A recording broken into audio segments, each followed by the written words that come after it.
told an unthinkable lie. Megan Hudson accused of taking donations after faking she had cancer. For over a year. People raised money for you. What'd you do with it? I have my car payment, groceries. That's stealing, right? She went to extremes. You shaved your head. To fool everyone. Her friends say they shaved their heads in support. Some even got tattoos. You let them mark their bodies. So now every time they look at it, I guess they just read it, sucker. I hope not. Is there any other way to read it? She's never faced the friends she lied to. Chelsea's in this building, and you won't speak to her. Will she apologize now? Let's bring her in. Megan, what do you want to say? A Dr. Phil exclusive. I faked cancer. One woman's story. Imagine your best friend tells you the terrible news that she is facing the battle of a lifetime. A death sentence, incurable cancer. Would you do anything you could to support her? Host a fundraiser, donate your last pennies? Even shave your own head to show your support? Well, for months and months, a group of devoted friends did just that. They believed their friend Megan was about to leave this earth forever, and there was nothing they could do except be there for her. They wheeled her through the airport when she was too weak to walk. They even got matching tattoos so they could always share a piece of each other. But then, the unthinkable happened. These friends found out that it was all a sick and twisted lie. A 25-year-old woman under fire tonight, accused of a shocking lie. A warrant out for the arrest of Megan Hudson of Chula Vista, accused of taking donations after faking she had cancer. Her friends say they shaved their heads in support of their friend. Some even got tattoos in her honor. Megan's high school friends in Ohio say they flew her back for a fundraiser. Then her sister and her stepmother got this feeling that something wasn't quite right. It wasn't just friends who Megan told she was fighting this deadly disease. Even her own family was duped by her. Her father, stepmother, and sister also all believed Megan was dying of cancer. We have new developments about this Chula Vista woman accused of faking cancer and then taking donation money. Well, 10 News tracked down her sister, who says she also conned her own family. She shaved her head. She would upload pictures of herself at so-called doctor's offices. According to her family, cancer wasn't the only thing she lied about. She told friends that she was a nurse, that she had graduated from college, and that she had cancer. None of those things bore out. Hudson's stepmother, Margaret, and father, Sean Hudson, set up an online fundraising website to help with treatment. It could have been a cry for attention. I don't fully believe it was just about the money.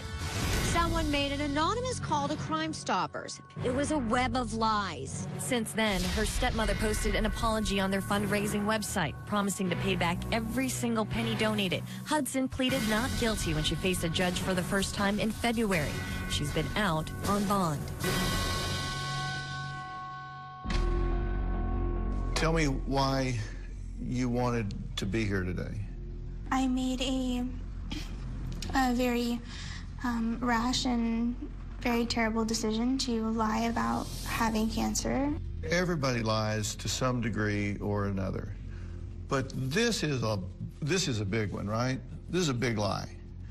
Take me through the moment you decided, I'm going to tell people I've got a life-threatening disease. I'm going to tell people I've got cancer.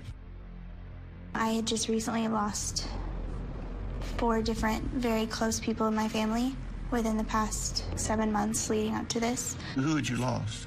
My paternal grandfather, okay, my stepmother's father, another very, very close grandfather figure, and my great-grandmother. And I think one day I was in a very dark place, and I didn't feel like I had that unconditional love or support, and I wanted it. So you were in a grieving process, right? I would say so. I want to know the anatomy of this decision. Tell me the conversation you had with yourself when you said, I'm going to do this. The thought process was just that I wanted someone to pay attention. Okay, so you decided you felt lonely. Yes, sir. That's the lead up to the decision. That's maybe a motivation for the decision. But then you decided how you were going to get it. And how you were going to get it was to declare that you had this disease. Take me through how you decided on that. I had already hurt my back a few years prior, and so everyone was pretty aware that I had back pain and hip pain, and it seemed like the easiest explanation for this lie that I was coming up with. And who was the first person you told? My stepmother. Why her? She actually had called that day.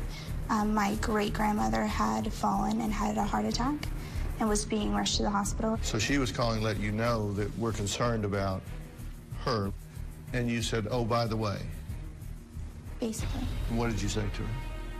I said that I had been to the doctor to check on my back and that they had found some kind of mass or tumor. Which was? Which was multiple myeloma. Multiple myeloma. And when I had looked up the type of cancer, it was commonly known that it could be formed, you know, in masses or tumors within the bone. And what was her reaction? She was upset, and she said that she would tell my dad. She showed concern? Yes, I'm pretty sure she cried. She was upset. Was that a bingo moment? Not yet. Bingo. That's what I was looking for right there. I don't think that it was her I was trying to get that love and attention from. But you did get it from her, and so you thought, this isn't the person that I thought I would get the biggest payoff from, but I even got it from her, right? Yes, she did react. And who was the next person you told? She told my dad, and then he called me. And what was his reaction? He said that I should get a second opinion. I mean, he was concerned. That's why he called. But 2 months later is when people started either knowing or finding out. How did you get the word out to the bigger circle? I told 2 of my friends closest to me, and then they pretty much told everybody else. All right, so you had a friend that was getting married. Yes. You told her, and then you told Chelsea. Yes. What was your goal with telling them? They were just the 2 people closest to me at the time. Okay, and so did you just text out of the blue and say, hey, need to give you an update on what's happening in my life? Yes. And what was that reaction? Very hurt and upset and just wanting to, you know, be there for me. And that's what you were looking for?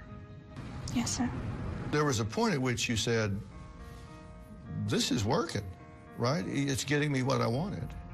I cannot ever think of a time where I actually thought those things, but yes, it was obvious that it was having the effect of those things that I had always wanted. Well, what do you mean you can't think of a time where you thought, hey... I didn't ever think in my head, oh, this is really working. It was more of a, this was something that I lied about, and I didn't know how to stop. This lie actually went on for over a year. It went on for 14 months, yes. You said early on, I just, made a really bad, spur-of-the-moment, rash decision. I did. But this wasn't an impulse.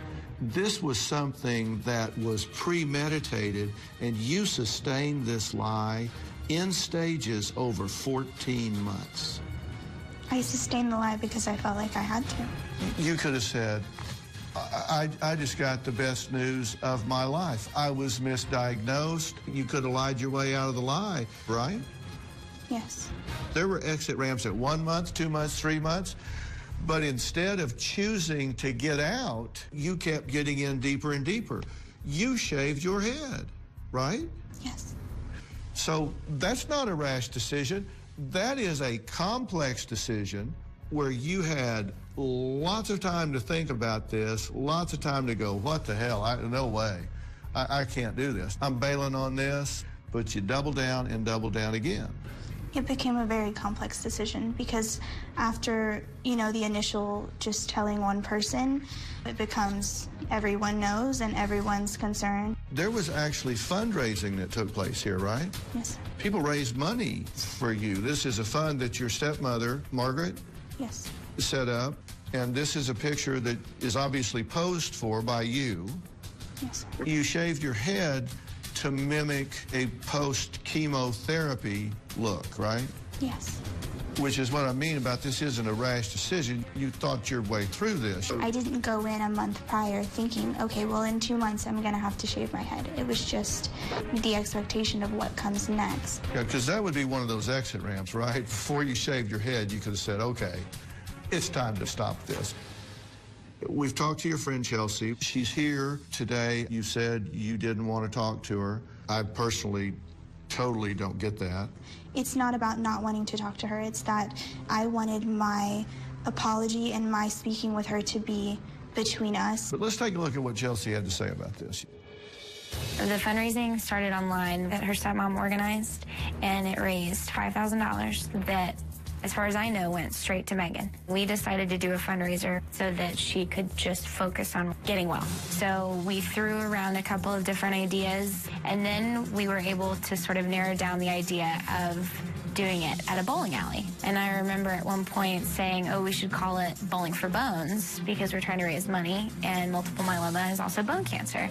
So I thought, oh, that's super cute. So we put that on the t-shirts that we made. We had bracelets made.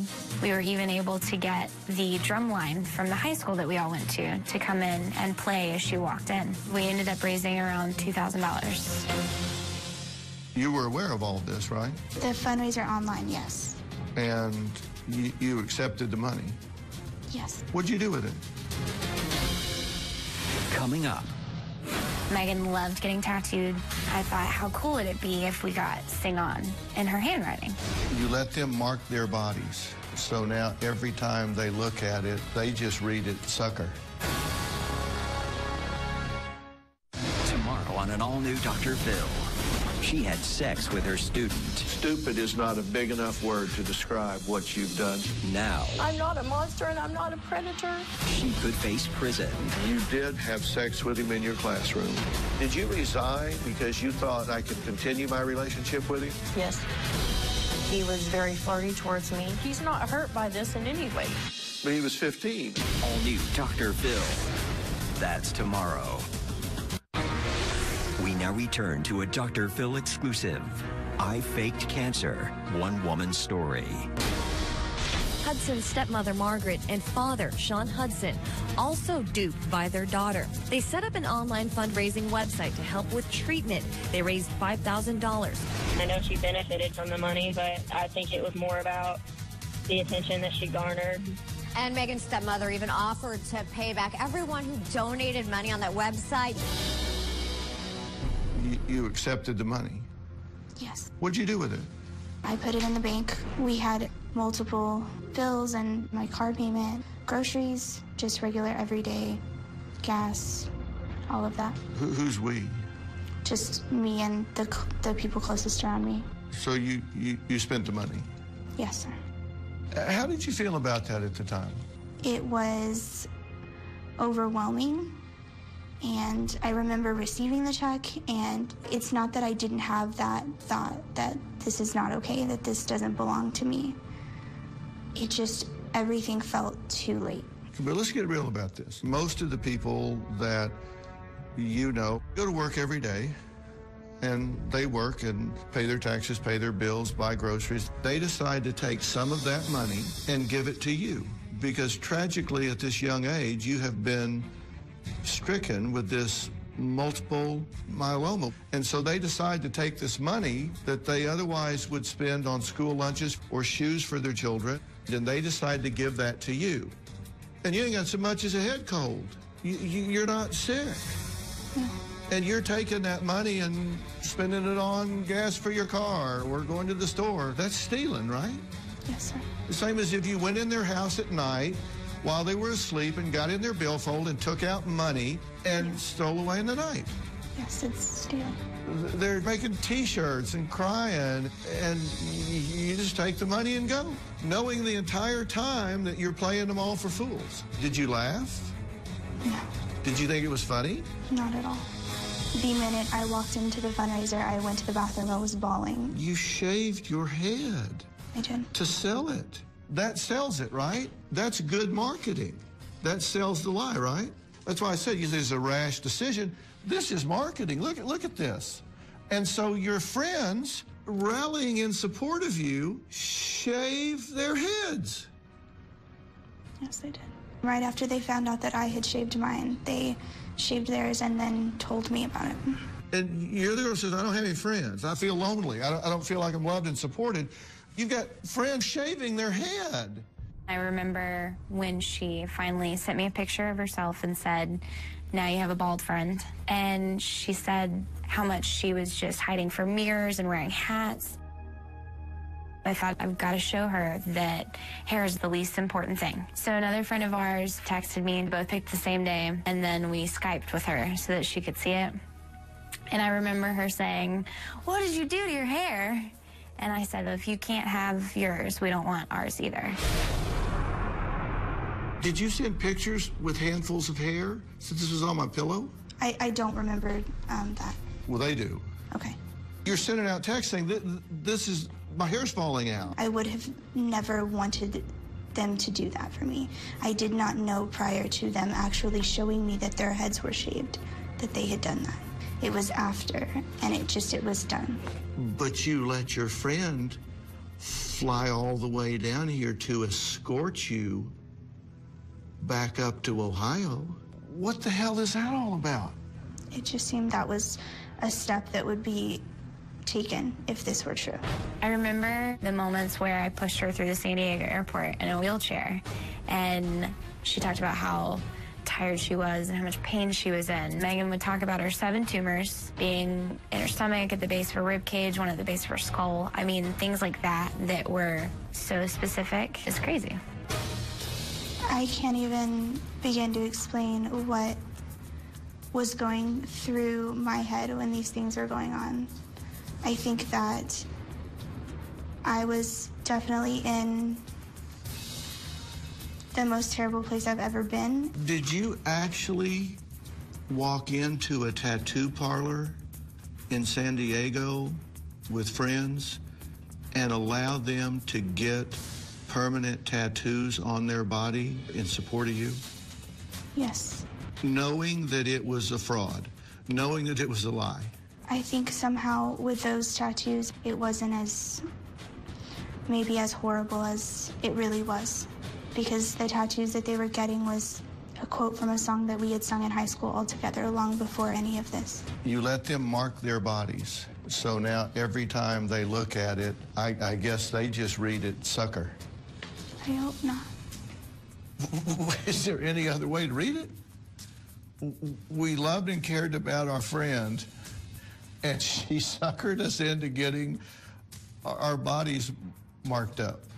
One time we were visiting her in San Diego. Megan loved getting tattooed. The other girls had never gotten one before, so we were all throwing around the ideas of what we could get. I thought, how cool would it be if we got Sing On in her handwriting? The tattoo artist asked what the story was, and when it came time for Megan to pay for hers, he said, nah, yours is on me. We all just bawled our eyes out. Back in November, I decided to get mine covered up because I didn't really want to look at it anymore. I covered it up with a wolf with a rose in its mouth, which I felt like was kind of appropriate. Suckered him too. How do you feel about this now? I feel humiliated and ashamed and embarrassed. Why do you think you did this? What's your theory? Coming up. Your dad calls the house, and a woman answers and just blasts him with both barrels, making her disease worse. I've been to her doctor's appointments, validated your story top, side, and bottom. Who was that? Wednesday on an all-new Dr. Phil. A wife disappears. You reported her missing 10 days later. The following week, if your wife is missing, surely they're going to call somebody. Is the husband to blame? Did she try to take out 2 protective orders against you? I don't ever remember 2. Your wife said, I am afraid he may kill me. Never. Everybody's lying but you. I would have never hurt her. Liar. Is it possible on that day things got out of hand?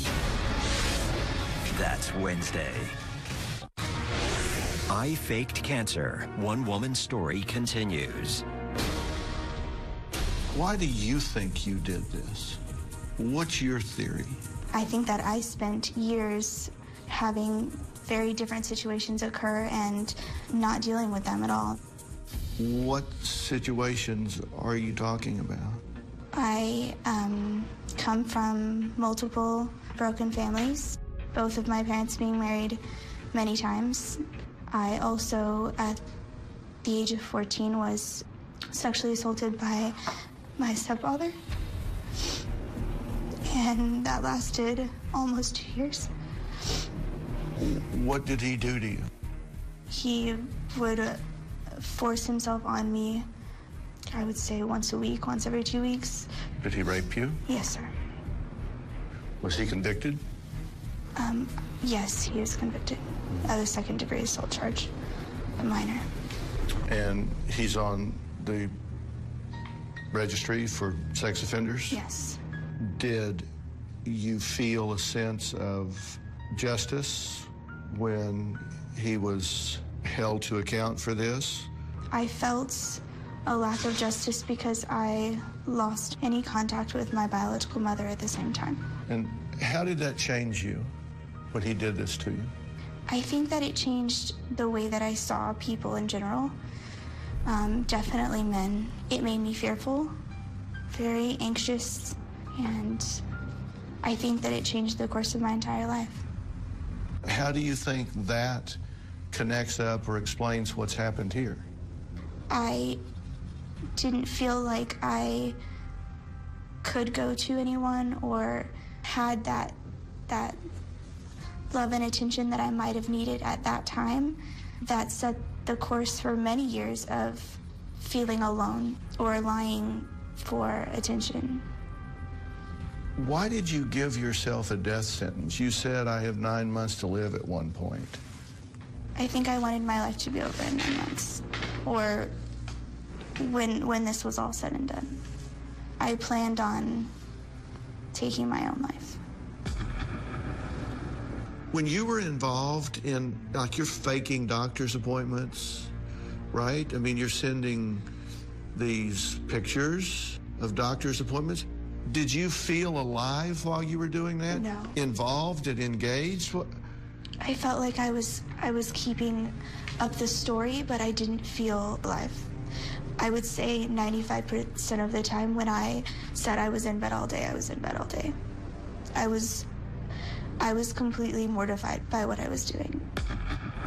Sometime after the fundraiser in Ohio, people were suspicious in some way. I think there was a lot of questioning going on behind my back in the way that they were just maybe comparing circumstances, but there was at least one person very close to me that expressed, their uncertainty. And actually the comment that was made was, if this is real or if this is true, then you need to let people in. You need to let someone go to the doctor with you.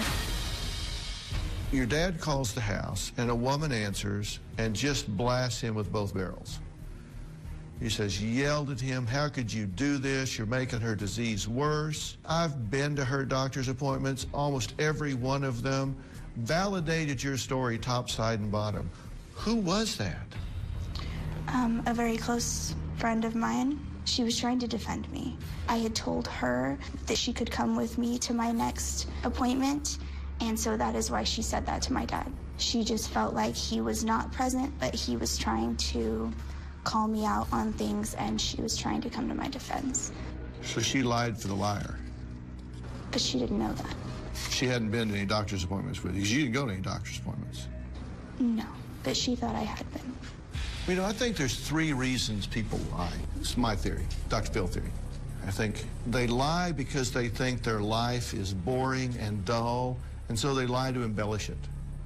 Or they lie to escape accountability. I didn't do that. I didn't do it. Or they lie to get access to what is not theirs. They take credit for something they didn't do to get the benefit, to get the money, to get the acknowledgement, the love, the caring, whatever. Where do you come down on those 3?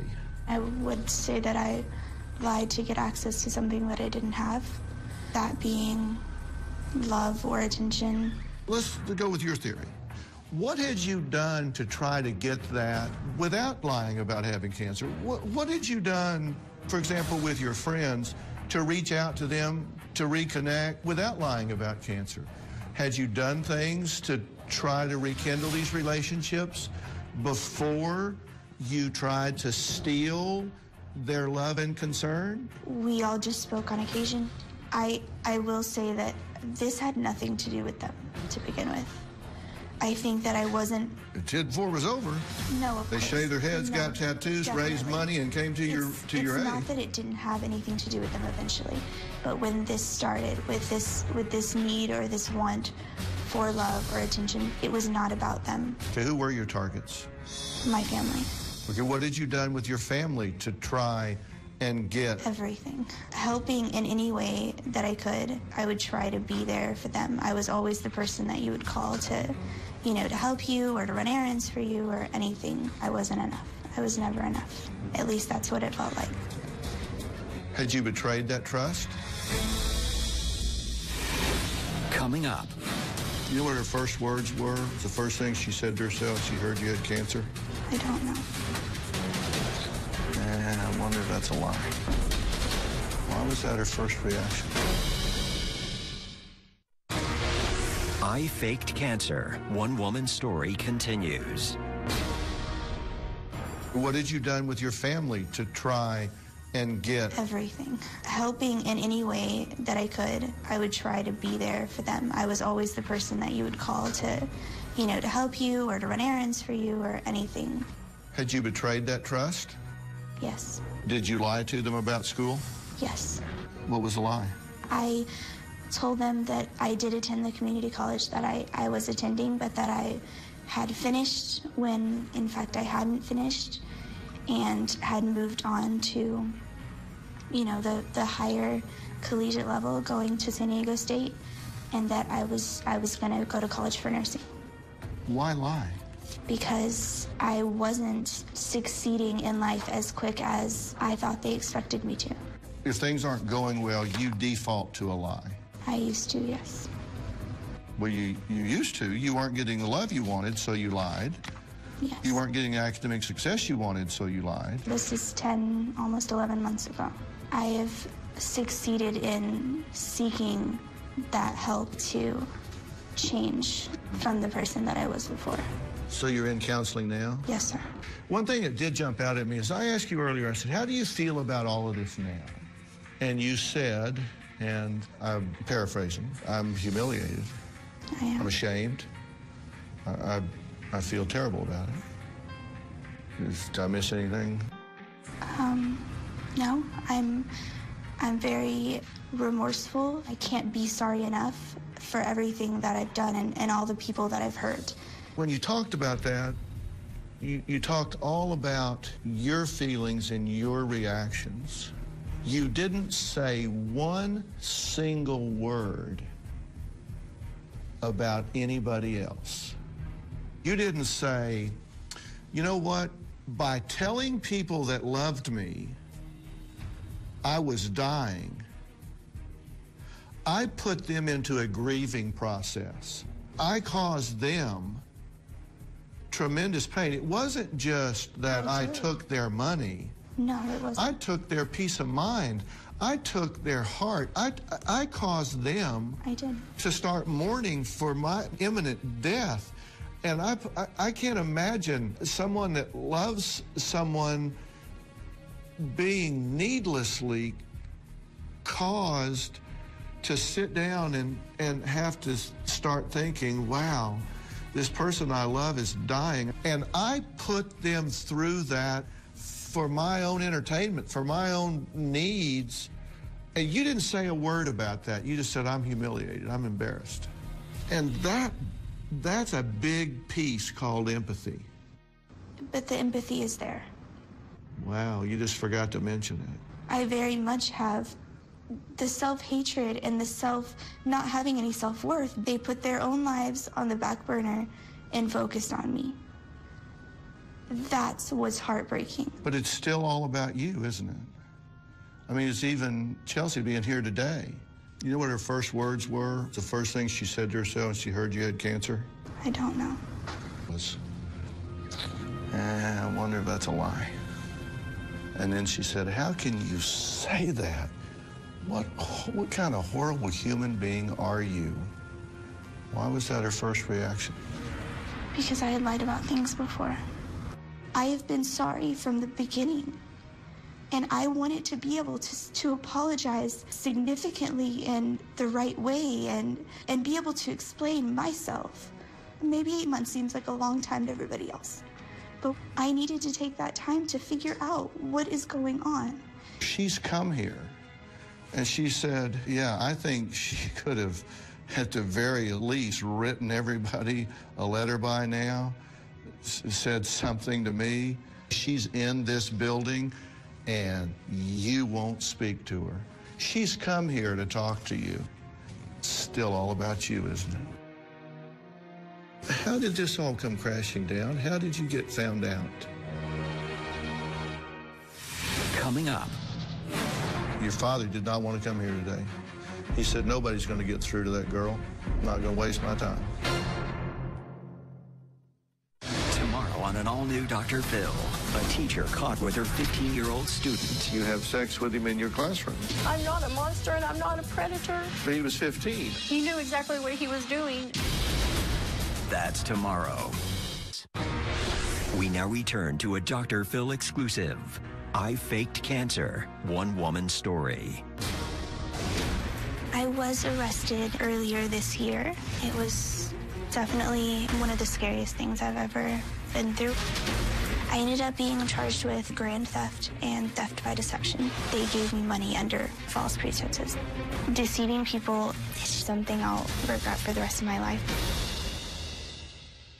How did this all come crashing down? How did you get found out? Someone is suspected and called a Crime Stoppers hotline, and then they started the investigation. Who do you suspect? I don't know. You have no idea? At first, I thought in my head, oh, maybe it could have been like my stepmom or my dad, just feeling like, you know, that they were being deceived and they were doing the right thing by calling the police. But the first thing that they told me was that it wasn't them, and I believed them. Your father did not want to come here today. He said, nobody's going to get through to that girl. I'm not going to waste my time. And that's my paraphrase of everything he had to say, but I am the absolute incurable optimist. Because I think he cares very much about you. Is that what you got from that statement? Well, no, he says he cares very much about you. He just doesn't think anybody's going to get through to you. I understand my dad's stance on the entire matter. I think that from where he stands, it probably does seem like there's nothing that anyone could do to get through to me. I've dealt with a lot of families where fathers wash their hands of their children. I don't read him as washing his hands of you at all. I think he's open to sitting down and talking to you privately, and I think you should sit down and talk to him. How long has it been since you've talked to him? 10 months or so. And you feel like you've grown in the right direction a lot in that time? Yes. I, for one, Megan, don't think you belong in jail. I hope you don't get felony convictions on your record. I hope what happens is that you're held to account for this. I hope you get the help that you deserve. I think you should talk to Chelsea while she's here today. I think you should let her come in here and talk to her. Coming up. Let's bring her in. Megan, what do you want to say?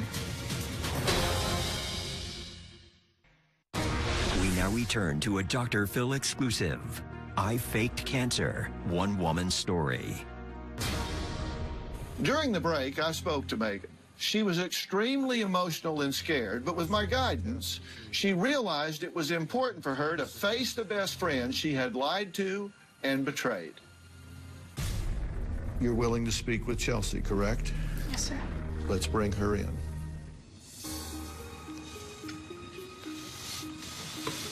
Hello, Chelsea. Hey, how are you? How are you? I believe you two know each other? Yes, sir. Megan, what do you want to say? I want you to know that the reason I haven't reached out is not because I don't care or because I'm not sorry, because that's not true. I think that I wanted to figure out as much as I could why I got to this point, and that even if I tried to come up with some, oh, this is why I did this, that's not even enough. And, you know, I guess I'm now being told that I took too long, and I'm sorry for that too, because it wasn't about you or me not being sorry to you or any of the other girls. I betrayed you. I betrayed your trust. I've done it before, and it wasn't fair. And you know, you're at this like amazing time in your life, and you're having to deal with this. And I think that hurts just as much, because you shouldn't be worrying about this. Are you sorry for what you've done to her? Very. I am sorry. I am very, very, very sorry. I'm sorry to you, to all of the girls, to my family. I don't want you to think that my life has stopped to revolve around this. And I don't want you to think that any of the other girls have stopped to revolve around this. I don't want you to think that I hate you, because I don't. I don't wish any harm on you. My first and still reaction has always just been heartbreak, knowing what kind of a broken place that must come from to do something like that, and to feel so unlovable that you thought that's something that you had to do. The amount of shame and guilt that you must feel is probably far worse than any punishment that could be inflicted on you. But I do think that a letter would have been good, like you told me that day that you would do. For a minute there, I didn't know if I could be as kind anymore. I didn't know if I could believe people anymore. And even still, I have moments where someone talks about, oh, their child's been diagnosed with cancer or something like that. My first thought is, really? I don't want to feel like that. And still, though, all of this is better than you dying of cancer. Like, as awful as all of it has been, I think that a lot of good things did come out of it. These women are really incredible, and they're really strong and amazing and supportive, and they didn't deserve any of this. And I wish that you could have stopped it before it went on as long as it did. And I think you can move on from this. I don't think this has to define you. Very well said, and you've been a very good friend to her, obviously. I mean, across time. And I think she is very sorry, and I think this got very out of hand for her. I hope as time unfolds that this relationship is not over. I'm really glad that you came and talked to her, and I'm glad that she told you how sorry she is for this. I think all things can be healed in time if you use the time in the right way. So this is a beginning. So I'm glad y'all did this. I'm glad you talked about this. Me too. Okay. Chelsea, thank you. Thank you. Ready to get real? Go to drphil.com for advice on relationships, parenting, finances, and more. Plus, weigh in on your favorite episodes, share your stories, and find support in the Dr. Phil community. When you sign up for the community, you will automatically be subscribed to the Dr. Phil Show newsletter. Log on to drphil.com today. At one level, aren't you kind of glad that it's over? Yes, sir. I will never be okay with what I did, and I think that will continue to be my biggest regret for the rest of my life. I never thought that I could tell the truth, and there was any way that my life could continue in any form. And I also want to say that there have been a lot of apologies made, just not to the I guess the people that were ready before I was. There's very specialized help available for victims of molestation and abuse that you didn't get. You should have gotten it at the time. And I'm going to offer it to you now. I'm going to offer to make arrangements to get you very specialized help for women that have been through that kind of trauma. And I don't want to say anything to trivialize what happened to you. It does not excuse what you have done here. It is a separate issue to me, and I can't change what happened, but I can change what's ahead of you now. I think old sayings get to be old sayings, and I don't mean to trivialize the Bible as old sayings, but, you know, the truth will set you free. That is so profound because it is true. Once the lie is over, you don't have to keep it all straight, and you can look people in the eye, and all you can do is say, look, dumbest thing I've ever done. Thank God nobody was killed, nobody died.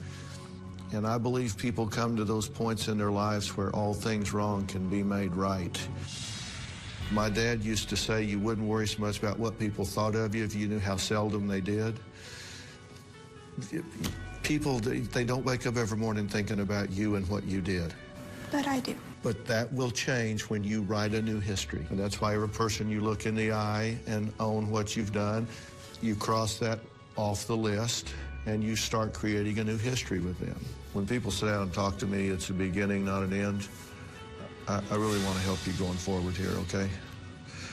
And I very much hope that you let this be a turning point in your life. I certainly hope that you have an opportunity to make this right. I hope the court sees fit to cause you to do some things that you need to do and not lock you up somewhere and throw away the key. You deserve a second chance for things that have happened to you earlier, and you can earn a second chance for the bad choices you've made since.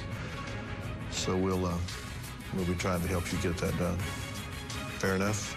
Yes, sir. All right, Megan, thank you.